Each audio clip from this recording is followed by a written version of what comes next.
예, 오늘 우리가 함께 나눌 본문의 말씀은 마태복음 9장 9절부터 13절까지 기록되어 있는 본문의 말씀입니다. 오늘 본문의 말씀은 우리가 잘 알고 있는 마태라고 하는 한 제자가 예수님의 제자로서 부름을 받는 그러한 장면이 기록되어 있는 본문의 말씀입니다.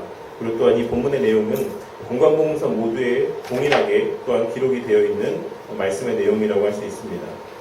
오늘 이 본문의 말씀의 의미를 통해서 우리를 향한 하나님의 사랑과 그 사랑의 본질이 무엇인지, 그리고 그리스도께 속한 우리의 삶의 본질과 목적이 무엇인지에 대해서 한번 다시 깊이 한번 묵상케 되는 그런 은혜가 있게 되기를 바라겠습니다. 오늘 본문의 말씀은 친구들이 데려온 중풍병자를 고치신 사건에 이어서 언급이 되고 있는 본문의 말씀입니다.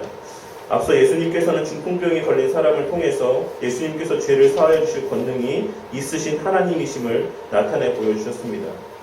그리고 오늘 본문의 말씀을 통해서는 예수님께서 왜 병이 나았다라고만 말씀하지 아니하시고 굳이 죄가 사하여졌다라고 하는 사실에 대해서 말씀하셨는지에 대한 그런 이유가 되는 본문의 말씀이라고 할 수가 있을 것입니다.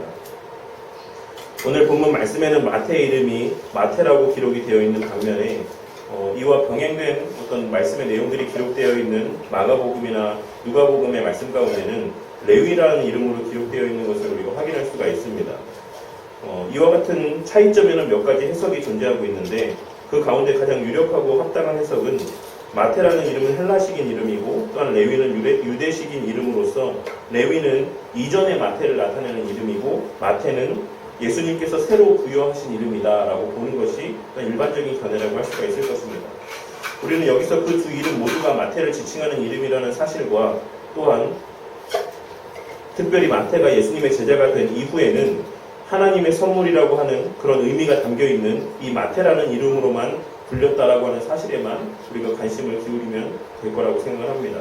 어찌되었건 오늘 본문 말씀에서의 마태는 우리가 잘 알고 있는 것처럼 세리, 즉 세무공무원으로서 예수님을 만나는 그 당시에도 길을 다니는 운임이나 통행료를 받고 세금을 징수하는 이들이 머무는 그와 같은 사무 공간에 머무르고 있었다는 사실을 우리가 기록된 말씀의 내용을 통해 확인할 수가 있습니다. 그런데 당시 세리는 사회적으로 매우 멸시를 받는 사람들이었습니다. 그리고 세리들이 그와 같이 사회적으로 멸시를 받았던 이유는 첫 번째로서는 로마로부터 부여받은 세금을 그들이 자유롭게 그 세율을 정할 수 있는 어떤 권한들을 위임받고 있었다는 사실을 우리가 주목해서 볼 필요가 있을 것입니다. 그리하여서 모두가 다 그랬지는 않았겠지만 어쨌든 로마 정부는 자신들이 원하고자 하는 어떤 세율만 갖다 우리에게 주면 그 나머지 더 걷든 말든 그것은 너희들이 알아서 하고 우리에게는 그 정해진 양만 바치면 된다라는 정책을 갖고 있었습니다. 그렇기에 본성적으로 악함이 남아있는 사람들에게 있어서는 당연히 더 많은 세율로서 더 많은 세금들을 걷기를 원했을 것이고 그렇게 해서 남게 되는 그 잉여의 그 모든 세금들은 자신의 부를 축적하는 수단으로 사용을 했다라는 것입니다.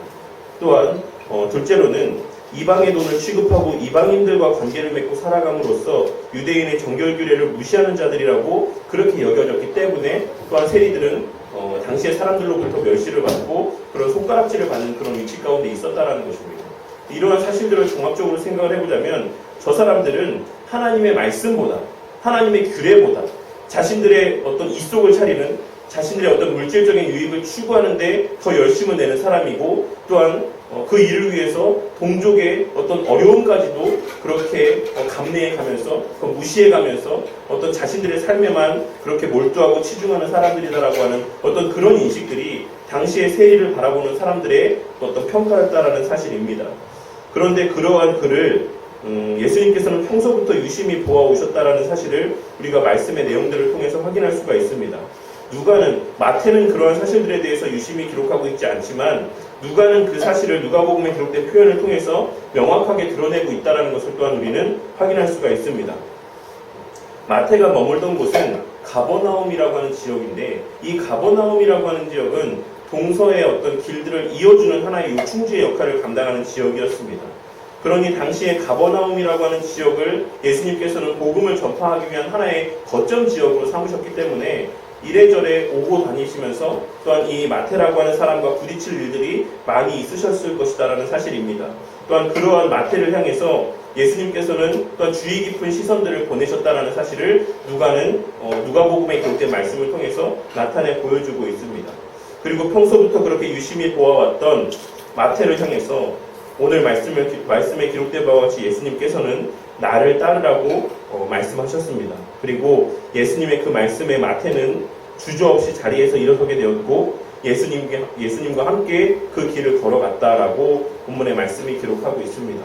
누가는 마태 오늘 본문에서의 이 모습에 대해서 묘사하기를 모든 것을 버리고 일어나서 예수님을 따랐다라고 좀 더 자세하게 세세하게 이 모습에 대해서 기록을 하고 있는 것을 또한 우리는 확인할 수가 있습니다. 하지만 마태는 이것이 꼭 자신의 어떠함을 나타내는 것이다라고 비춰질 수도 있었기 때문에 다른 어떤 복음서에 비해서는 비교적 담담하게 비교적 간단하게 이 사실에 대해서 묘사를 하고 있다라고 할 수가 있는 것입니다.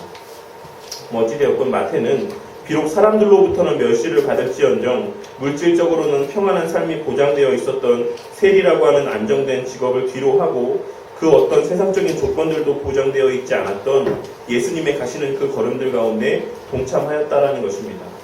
그리고 예수님께서는 그렇게 자신과 함께하기로 결단한 마태의 집으로 향하셔서 다른 제자들과 또한 다른 세리들과 그 외에 여러 죄인으로 여겨질 만한 사람들과 함께 식사를 나누었다라고 본문 말씀은 묘사를 하고 있습니다. 본문에서 죄인이라고 언급되어져 있는 이 대상들은 사실 우리가 일반적으로 알고 있는 그런 죄인이라고 보기에는 좀 무리가 있다라고 할 수가 있습니다.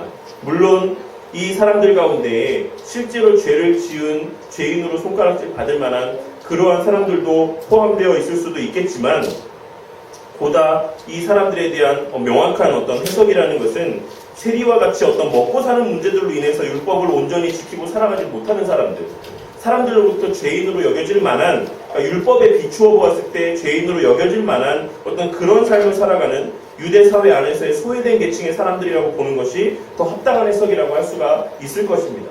마치 과거에 우리나라에서의 백정이나 망나니와 같은 어떤 이러한 일들을 하는 사람이 그 사람이 특별히 어떤 죄를 지은 것이 아님에도 불구하고 사람들로부터 가장 천한 사람들로 여겨지고 손가락질을 받게 되는 어떤 그런 지위에 있었던 것처럼 당시의 유대 사회 가운데 모든 사람들이 꺼려하고 즐겨하지 않는 어떤 일들을 함으로 말미암아서 다른 대다수의 유대 사람들로 인하여서 그런 사람들로부터 손가락질을 받는, 저 사람은 죄인이다라고 하는 어떤 손가락질을 받는 그와 같은 위치에 있는 사람들이 이 본문 말씀에서의 죄인으로 언급된 사람들이다라고 해석을 하는 것이 보다 합당하다라는 것입니다.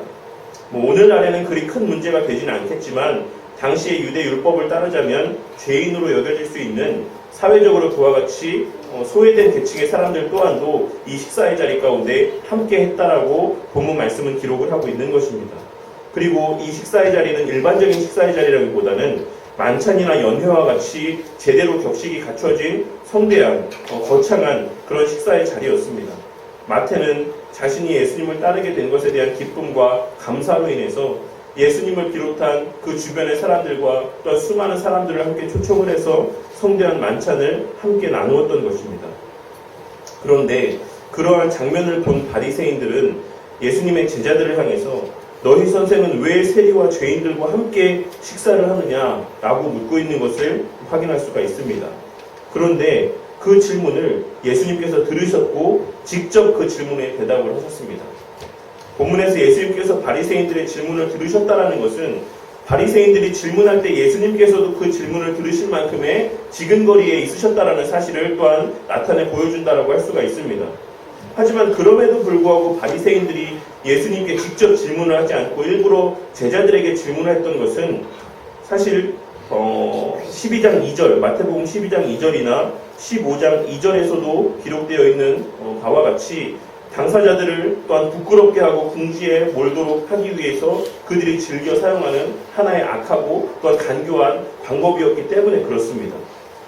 그들은 예수님께 잘못한 일이 있었을 때에는 제자들에게 질문을 하고 제자들이 잘못한 일이 있었을 때에는 예수님께 질문을 함으로써 그 둘 모두를 공경에 빠뜨리고자 하는, 망신을 주고자 하는 어떤 그러한 어떤 수법들을 종종 사용해 왔다는 사실입니다.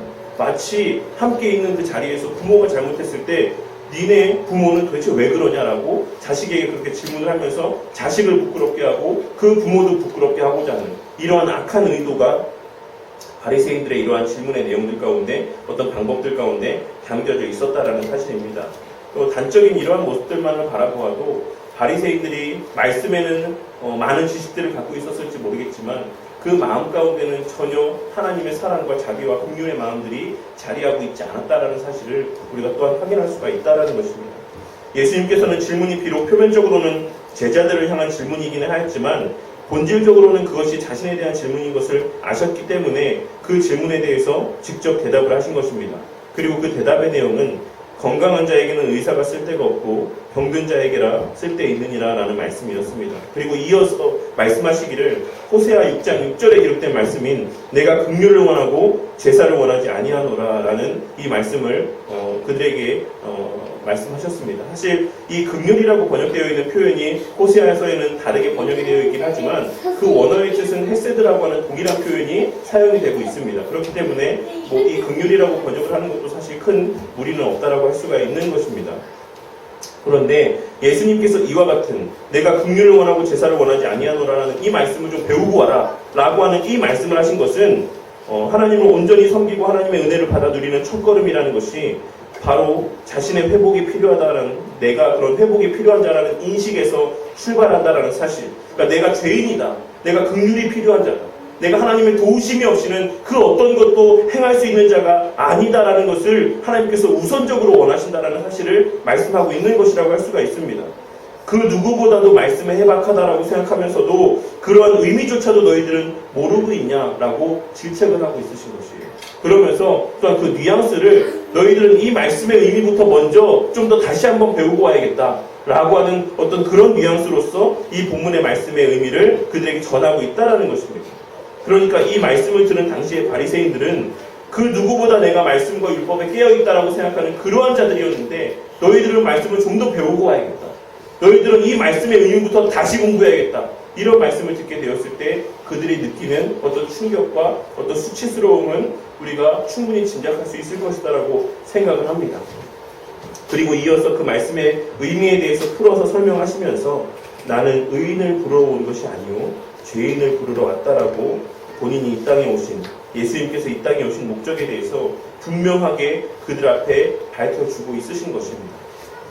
예수님께서는 내가 드리는 제사는 온전하다라고 하는 착각 속에서 그 제사를 스스로의 의로 여기는 그와 같은 모습이 아닌 우리를 통해 드려지는 모든 행위의 부족함을 깨닫는 가운데 하나님의 자비와 긍휼을 구하는 이들의 마음의 중심을 원하신다라고 하는 이 말씀 본문의 의미를 통해서 나는 그와 같이 스스로를 죄인이라 여기는 이들을 위해 이 땅에 온 것이지 스스로를 의인이라 여기는 그들을 위해서 내가 이 땅에 온 것이 아니다라는 사실을 분명하게 확증적으로 선포하고 계시는 것입니다. 오늘의 이 말씀을 통해서 우리는 무엇을 깨닫고 무엇을 마음에 새겨야 되겠습니까? 우리는 이 예수님의 가르침의 이 말씀 가운데서 바리새인들을 향한 이 질책의 말씀 가운데서 어디에 주목하고 또한 그 말씀을 어떻게 우리 가운데 적용을 해야지만 되겠습니까? 첫째로는 예수님께서 함께 하시는 자들은 어떤 이들이냐라는 사실에 대해서 우리는 주목해 볼 필요가 있을 것입니다. 예수님께서 직접 하신 말씀을 통해 확인할 수 있는 것처럼 자신이 고침과 회복을 받아야 되는 처지에 있다는 사실을 깨닫는 자들, 자신이 그저 죄인에 불과하다라고 하는 사실들을 아는 자들을 위해 오셨다라고 분명하게 말씀하셨습니다. 그리고 그 사실은 오늘날 교회를 다니고 신앙생활을 하는 모든 이들이 너무나도 잘 알고 있는 하나의 명확한 사실일 것이다라고 생각을 합니다. 예수님께서 죄인들을 위해 오셨다. 이 간단한 진리에 대해서, 사실에 대해서, 명확한 어떤 팩트에 대해서 모르고 교회를 다니는 사람들이 있겠습니까? 하지만 그럼에도 불구하고 늘 그 입술 가운데 주님이 필요하다, 주님과 함께하기를 원한다라고 고백하며 살아가고 있음에도 불구하고 실제로 그 입술 가운데서는 자신의 죄인됨의 고백이, 자신의 고침받아야 될 부분들에 대한 고백이 없는 경우가 많이 있는 것을 우리는 보게 됩니다. 마치 그 옛날 바리새인들과 같이 내가 무엇을 하였으니 나에게 이런 것들을 해주시기를 원합니다라고 하는, 혹은 내가 어떤 것들을 할 테니 그에 상응하는 어떠한 일들을 행하여 주시기를 원합니다라고 하는 그와 같은 기도와 신앙의 삶의 모습들이 더 더 빈번하게 우리 가운데 발견되어진다는 사실입니다. 하지만 불행히도 그러한 자들을 향해 오늘 말씀에서 우리 예수님께서는 그러한 자들에게는 내가 쓸데가 없다, 필요가 없다. 더 나아가서는 그러한 자들과는 내가 아무런 관계가 없다라고 말씀을 하고 계심에 대해서 우리는 주목해 볼 필요가 있을 것입니다. 왜냐하면 예수님께서는 우리의 죄 문제와 그로 말미암아 훼손된 우리의 본성을 회복시켜 주시기 위해 이 땅에 오신 것이기 때문이지 우리의 세상적인 어떤 바람들을 들어주시기 위해 오신 분이 아니시기 때문에 그렇습니다. 우리 성도님들은 지난 한 주의 삶 가운데 우리 주님과 얼마나 많은 교제를 나누며 한 주의 삶을 보내셨습니까? 주님과 많은 교제를 나누셨다라면 어떻게 나누셨으며 혹 나누지 못했다라고 하면 왜 주님과의 그런 풍성한 교제가 없는 한 주의 삶을 보낸 것 같으십니까? 우리 성도님들은 매일의 삶 가운데 우리 주님이 우리와 함께 하심을 정말로 진심으로 느끼며 살아가고 있습니까? 아니면 혹시 정말 솔직하게 말해서 하나님께서 정말 살아계신지 아닌지도 잘 모른 채 하나님께서 나와 함께 하시는지 아니신지도 확신하지 못한 채 그저 사람들이 그렇다라고 하니까 그저 목사가 강단에서 그렇다라고 설교하니까 성경의 말씀 가운데 그렇게 쓰여져 있으니까 그렇게 믿으며 막연한 믿음 가운데 살아가고 있지는 않습니다. 예수님의 이 땅에서의 공생의 기간 가운데 우리 주님께서는 제자들을 제외하고는 언제나 병든 자, 귀신 들린 자, 사회적으로 소외된 자들을 향해서 나가셨음을 우리는 확인할 수가 있습니다. 왜냐하면 그들은 여러 이유에서 사람들로부터 죄인이라 손가락질을 받는 사람들이었고 그렇기에 그 자신들도 자신이 처한 여러 가지 환경적인 모습들로 인해서 자신들이 죄인이라고 여기고 살아가고 있었기 때문에 그렇습니다. 예수님께서는 그와 같이 늘 세상에서 죄인이라 손가락질 받고 스스로를 죄인이라 여기는 그러한 사람들과 함께 하셨다라는 것입니다. 그렇다라고 하면 오늘날 우리가 우리 주님의 살아계심과 또한 함께 하심을 인지하지 못하고 살아가고 있다라고 하면 오늘의 말씀에 비추어 보았을 때 왜 그런 것이다라고 생각되십니까? 우리가 오늘날 살아가는 그 모든 삶의 시간들 가운데 우리 하나님의 살아계심을 인지하지 못하고 살아간다는 것은 우리가 우리의 그와 같은 연약과 부족함을 깨닫지 못하고 살아가기 때문일 것입니다.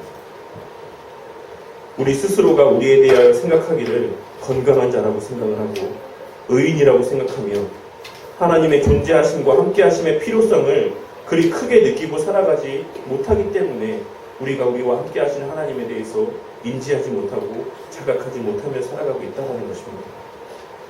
다시 말해서 자신의 죄에 대해서 민감하지 못하기 때문에 우리 주님의 필요성도 온전히 인지하지 못하고 살아가는 것이며 우리의 입술을 통해서 우리의 죄에 대한 고백과 주님의 도우심에 대한 어떤 고백을 또한 기다리며 우리와 함께 하여 주시는 그 주님 또한 인지하지 못하고 살아가게 된다는 것입니다. 마태는 물질적으로는 부족함이 없는 삶을 살았지만 그 마음 한켠에는 늘 자신이 죄인이라는 생각이 자리하고 있었습니다. 그렇게 예수님께서 그를 부르셨을 때 그는 주저없이 모든 것을 버려두고 예수님을 따라 길을 나설 수가 있었다는 것입니다. 하지만 대다수의 사람은 어떠합니까? 돈이면 다 된다라고 하는 그러한 생각들을 갖고 살아가지 않습니까? 돈이면 행복도 성공도 세상의 모든 문제들도 다 해결할 수 있다라고 생각하며 하나님의 자리 가운데 물질을 위치시켜 놓고 그렇게 자리하게 놓고 그렇게 살아가는 모습들을 우리가 어렵지 않게 보게 되는 경우들이 있지 않습니까? 과거의 유대인들이 물질의 부요함을 하나님의 복의 전부라고 생각했던 것처럼 오늘날을 살아가는 성도들 사이에서도 물질의 부요함과 이 땅에서의 삶의 형통함이 하나님께서 주시는 복의 전부이자 하나님의 존재 목적이라고 생각하며 살아가는 자들이 오늘날 너무나도 많이 있습니다. 하지만 우리 성도님들의 신앙의 여정 가운데 가장 중심의 자리에는 늘 우리 주님께서 자리하고 계시기를 바라겠습니다. 우리가 죄인이고 우리가 병든 자임에 대한 자각이 언제나 우리의 삶 가운데 충만하여지기를 바라겠습니다. 우리 주님은 우리의 죄된 본성으로 인해 깨어진 하나님과의 관계를 회복하게 하시기 위해서 이 세상에서의 우리 주님을 더 온전히 누리고 더욱 그 안에 거하게 하시기 위해 오신 것이지 우리의 삶의 다른 여러 가지 문제들을 해결하시기 위해 오신 것이 아닙니다. 또한 지금 이 순간에도 하늘 보좌 우편에서 우리를 위해 간구하시는 내용들은 우리의 먹고 사는 문제를 위함이 아닌 우리의 영적인 연약함과 여전히 우리 가운데 남아있는 죄된 본성의 회복을 위함이라는 사실 또한 깨닫게 되는 은혜가 있으시기를 바라겠습니다. 오늘의 이 말씀을 통해 우리 주님께서 이 땅에 왜 오셨는가, 이 당연하고도 너무나 기본적인 질문에 대해서 늘 온전한 답을 그 마음 가운데 새기고 살아가시므로 우리가 영적으로 힘든 시간을 늘 맞이할 때마다 우리를 찾아오시는 주님을 발견하며 우리를 회복시켜 주시는 하나님의 그 놀라운 사랑과 자비와 긍휼을 그 삶의 모든 시간들 가운데 충만히 받아들이는 우리 모든 가족의 성도님들이 되시기를 바라겠습니다. 둘째로는 우리가 더 관심을 기울여야 될 대상이 누구냐라는 사실에 대해서 우리는 주목해야지만 되겠습니다. 본문에서 나를 따르라는 이 말씀의 원어적인 의미는 나와 함께 가자라는 의미입니다. 이 본문 한글 번역에서는 마치 나를 따라오라고 하는 어떤 그러한 어떤 강요적인 어떤 명령적인 뉘앙스가 부각되어지고 있다라고 하면 본래 원어적인 의미에는 나와 함께 가자라고 하는 어떤 그런 권유적인 성격의 어떤 의미로서 이 본문의 말씀이 기록이 되어 있다는 사실입니다. 예수님께서 가시는 그 길에 마태를 향해서 함께 걸어가자. 내가 걸어가고 있는, 내가 행하고 있는, 내가 관심을 갖고 있는 그런 사람들을 향해서 나와 함께 가자라고 말씀을 하고 있으신 것입니다. 우리는 예수님께서 향하시는 대상이 누구인지 너무나도 잘 알고 있습니다. 예수님은 늘 도움이 필요한 자, 소외된 자들을 향해서 그 발걸음을 옮기셨고 늘 그러한 자들에게 관심을 기울이셨으며 그들과 함께 먹고 마시며 함께 하셨습니다. 그리고 이는 단지 어떤 육적인 도움을 필요한 자들에게만을 나아가셨다라는 의미가 담겨져 있는 것이 아니라 스스로를 죄인이라 여김으로 내가 감히 하나님 앞에 어떻게 나아갈 수 있겠느냐라고 생각하는 그러한 이들을 향해 나아가셨다는 의미들이 담겨져 있다는 것입니다. 그러한 예수님께서 오늘날 우리를 향해서도 내가 간 그 길을 나와 함께 걸어가자 라고 말씀하고 있으신 것입니다. 성도님들이 진정 하나님의 자녀라고 한다면 하나님께 속한 자이고 그리스도께 속한 자라는 확신이 우리 가운데 있다라고 한다면 우리는 과연 누구와 함께하기를 더 즐겨해야 되는지를 한번 생각해 보시기를 바라겠습니다. 나는 정말로 진심으로 내 도움이 필요한 자들과 함께하기를 더 기뻐하십니까? 아니면 내게 도움이 되고 내게 유익이 되는 사람들과 함께하기를 더 기뻐하십니까? 이전에도 말씀을 드렸지만 오늘날 상당수 교회들 가운데는 세상에서 소외된 도움이 필요한 자들이 교회를 찾는 것보다는 교회에 도움이 될 만한 사람, 교회의 명성에 유익이 될 만한 사람들을 더 반기고 그러한 자들을 전도하기 위해 더 많은 열심을 내는 모습들을 보게 됩니다. 그래서 우리 교회는 누가 함께 예배를 드립니다. 우리 교회는 어떤 사람들이 출석을 하고 있다 라고 하는 것들을 자랑하기를 주저하지 않는 것입니다. 그 지역의 국회의원들이 그 교회에 출석하고 마치 과거에 이명박 대통령이 소망교회 장로로 있었다라는 사실이 소망교회 성도들의 큰 자랑거리가 되었던 것처럼 그와 같이 세상에서 유력한 사람들이 교회에 출석하는 것을 더 반겨하고 더 자랑스러워하는 것입니다. 그 교회가 진정 주의 몸된 교회이고 그리스도를 머리로 둔 교회가 맞다라고 하면 그 교회의 관심은 늘 소외되고 약한 자들을 향하고 그들을 향해 더 문이 활짝 열려 있어야 될 것이며 그러한 사람들이 교회를 찾을 때 더 반겨야 되는 것이 마땅한 교회의 모습이 될 것이다라고 생각을 합니다. 그 성도가 진정 그리스도에 접붙임 받은 그리스도인들이 맞다라고 하면 그의 관심은 내게 더 많은 세상적인 유익을 안겨줄 그러한 이들을 향하기보다는 지금 내가 할 수 있는 이 형편 가운데서 내가 도움을 줄 수 있는 그러한 이들이 어디에 있을까를 더 찾는데 많은 열심을 기울여야지만 된다는 것입니다. 얼마 전에 성도님들과 공유한 동영상 가운데서 그 집창촌 가운데서 수십 년간 약국을 운영해 온 한 나이 드신 여성분의 모습에 대한 내용을 함께 나눈 적이 있었습니다. 저는 그 영상을 보는 중에 그 약국을 찾은 여러 가지로 힘들어하는 사람들을 향해서 우리 함께 기도 한번 할까요? 라고 물으시고 함께 기도하는 모습을 보며 많이 울었습니다. 그게 그리스도인의 모습입니다. 많은 사람들이 약사가 되면 목이 좋은 자리에 약국을 차리고 그곳에서 돈을 많이 벌어서 교회에 헌금 많이 하는 것으로 하나님의 영광을 나타내고 하나님께 쓰임을 받는 것이다 라고 생각을 하겠지만 아무도 가려고 하지 않는,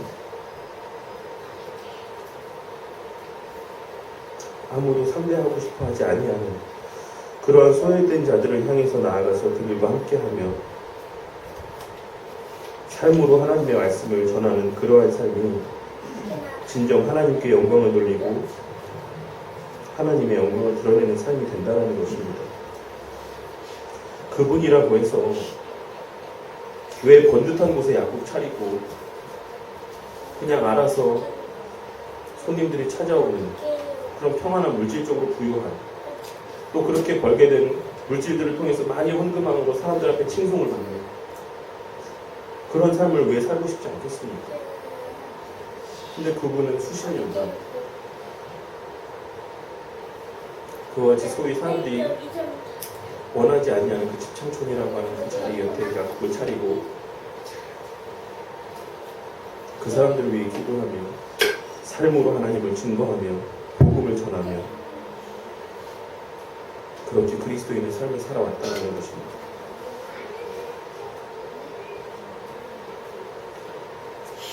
많은 사람들이 그저 거창한 것으로만 하나님의 영광을 나타낸다고 생각할 때에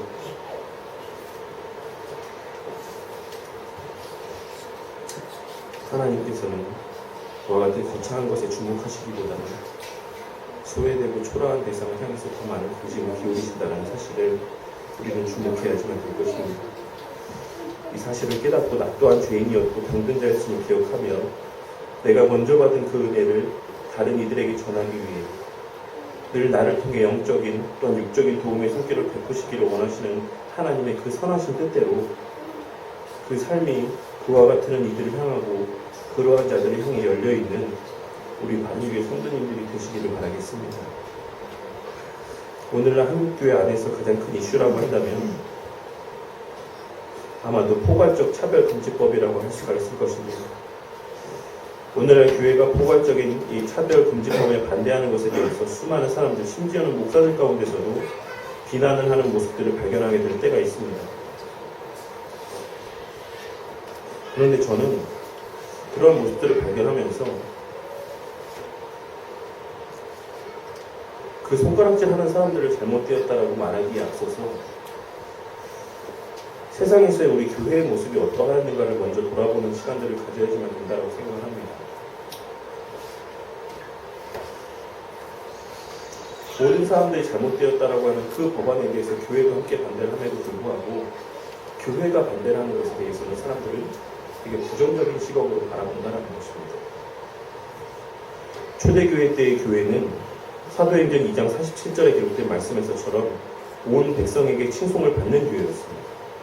여기서의 온 세상이라는 것은 믿는 자들에게만 칭송을 받았다는 의미가 아니라 그 지역에 거하는 모든 사람들에게 칭송을 받는 그런 교회였다는 의미를 담고 있습니다. 왜 그러하겠습니까? 그것은 그들의 마음 가운데 하나님이 자리하고 있었기 때문에 그렇습니다. 그들의 마음이 물질을 쌓는 것에 있지 아니하고 세상에서의 높은 자리에 올라가는 것에 있지 않고 이 땅에서의 평안한 삶을 사는 것에 그들의 마음의 중심이 있지 않았기 때문에 그렇습니다. 그렇다고 하면 오늘날의 교회와 성도들은 왜 세상으로부터 손가락질을 받는 교회와 성도들이 되었겠습니까? 그것은 그들의 마음이 하나님께 있지 않기 때문인 것입니다. 그들의 마음이 더 많은 물질을 쌓고 세상에서의 높은 자리에 올라가며 이 땅에서의 평안한 삶을 사는 것에 더 많은 포커스가 맞춰져 있기 때문에 그렇습니다. 오늘날 차별금지법에 대해서 이야기하는 목사님들의 말에 귀를 기울여 보면 세상적인 어떤 조건에 따라서 사람들이 불이익을 받고 차별받는 것에 대해서 똑같이 우리도 반대한다라고 이야기를 합니다. 하지만 그 말이 세상 사람들 가운데 공감을 얻지 못하는 것은 교회가 그동안에 정말 사람들의 차별과 불이익에 관심을 갖는 모습들을 나타내 보인 적이 별로 없었기 때문에 그렇습니다. 교회가 정말 소외된 자들의 인권에 관심이 있었습니까? 성도들이 정말 줄이고 궁핍한 자들에게 관심을 갖고 살아간 적이 있었습니까? 하나님께서는 믿는 자들에게만 자비와 긍휼을 베풀라고 말씀하지 않으셨습니다. 예수님께서는 믿을 자들에게만 이적을 베푸신 것이 아님을 우리는 기록된 말씀들을 통해서 확인할 수가 있는 것입니다. 하지만 오늘날 교회의 모습은 교회에 올만한 사람들에게만 수단으로서의 도움의 손길들을 베풀고 성도들 또한도 전도 대상자들에게만 도움의 손길들을 베풀고자 합니다. 우리의 그와 같은 모습은 언뜻 보면 신앙적인 것처럼 비춰질 수도 있겠지만 실상 우리의 전도 대상자들의 눈에는 지극히 조건적이고 속이 훤히 드러나 보이는 그와 같은 거부감이 드는 모습에 불과하다는 사실을 우리는 깨달아야지만 된다는 것입니다. 저 사람 나한테 잘해주는 거 교회 데리고 가려고 해. 저 교회가 저렇게 어떤 자선의 손길들을 베푸는 것은 자기네 교회들을 위해서 그래. 그게 정말 전도입니까? 그게 정말 하나님의 영광을 드러내는 모습입니까? 하나님께서 믿는 자나 믿지 않는 자 모두에게 골고루 먹을 것과 입을 것과 쓸 것들을 베풀어 주시는 것처럼 하나님께서는 일반 은총을 믿는 자나 믿지 않는 자들에게나 공통적으로 보편적으로 베풀어 주시는 것처럼 우리 또한 믿는 자나 믿지 않는 자 모두에게 도움이 필요한 모든 이들에게 마땅히 골고루 도움의 손길들을 베풀고 어떤 목적을 위해서가 아니라 그리스도인으로서 당연한 삶의 모습으로서 섬김의 모습들이 우리의 삶 가운데 나타나야지만 된다는 것입니다. 그것이 우리 주님과 함께 주님이 가신 그 길을 걸어가는 신앙의 삶이 되는 것이며 그러한 우리의 삶의 모습들이 하나님의 구원받기로 작정된 그런 이들의 마음 가운데 큰 울림이 되고 감동이 되어서 우리의 그러한 모습들을 보고 교회로 발걸음하게 된다는 것입니다. 오늘 말씀에서 예수님의 마태를 향해 나아가신 그 모습과 그를 향해 하신 말씀들을 통해서 우리 주님의 행하신 일들의 본질과 목적에 대해서 다시 한번 깊이 묵상하게 되는 그런 시간들이 있게 되기를 바라겠습니다. 그리고 우리가 진정 주님께서 함께 가자 말씀하신 그 길을 함께 잘 걸어가고 있는 것인지 한번 생각해보게 되는 그런 시간들이 되기를 바라겠습니다. 전도를 위한 전도, 전도를 위한 선행이 아닌 그리스도인으로서 마땅히 그리고 절로 표출될 수밖에 없는 그런 복음의 선포, 복음의 증거되는 그러한 삶의 과정들 속에서의 진정한 복음 전파의 모습들이 우리를 통해 세상 가운데 증거되어지기를 바라겠습니다. 하나님 앞에서의 죄인임을 깨닫고 하나님의 도우심 가운데 늘 겸손하고 진실된 신앙의 회복이 먼저인 것이고 내가 먼저 우리 주님을 만나고 그 주님과 동행함이 먼저다라는 사실을 우리는 기억을 해야지만 되겠습니다. 그리고 나서 그 다음이 전도입니다. 나부터가 먼저 온전히 세워진 다음에 그 다음에 나의 삶으로 표출되어지는 그 신앙의 삶을 통해서 전도라는 것이 이루어진다는 것입니다. 이 신앙의 원리를 명심하는 가운데 우리 교회의 관심과 목적이 그저 사람 몇 명 더 채워져가는 사람 몇 명 더 데리고 와서 이 예배 자리 가운데 앉히는 어떤 그런 것에 있는 것이 아니라 우리에게 허락하신 그 모든 수단들을 통해서 우리 교회 주변에 소외된 자들, 도움이 필요한 자들을 위한 무조건적인 섬김에 더 비중을 두게 되는 것, 그 과정 속에서 하나님의 구원하실 자들이 우리 교회를 통해 하나님을 만나게 되고 하나님의 부르심을 받아 우리 교회를 통한 그 복음 전파의 길 가운데 동행하게 되는 복이 우리 성도님들에게 날마다 더하여지기를 주님의 이름으로 간절히 축원합니다.